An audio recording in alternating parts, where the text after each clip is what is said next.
Deli gönül yaralandı, çağlar oldum bugünlerde. Neden varım paralandım, ağlar oldum bugünlerde. Neden varım paralandım, ağlar oldum bugünlerde, ağlar oldum bugünlerde.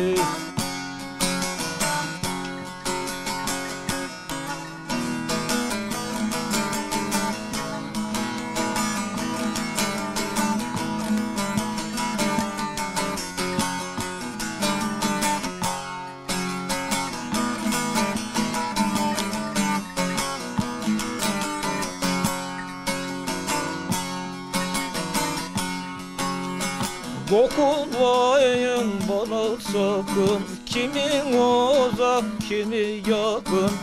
Şaman şu mala bakın, dağlar oldum bugünlerde, dağlar oldum bugünlerde.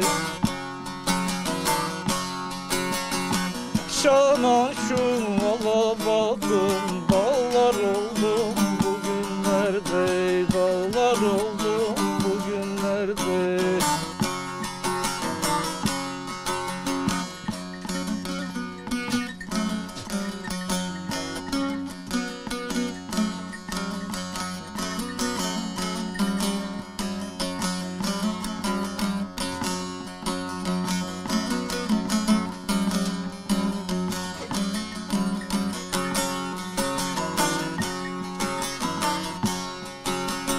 Geçti gitti zaman boşa, neler geldi gitti başa.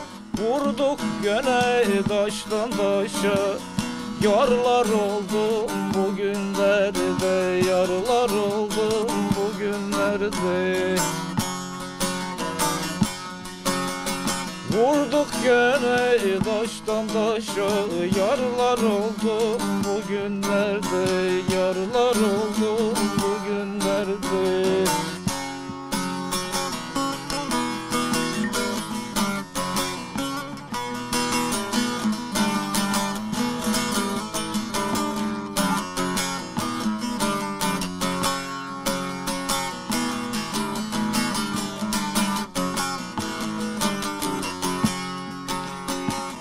Feriyem hallarımı, felek gördü kollarımı.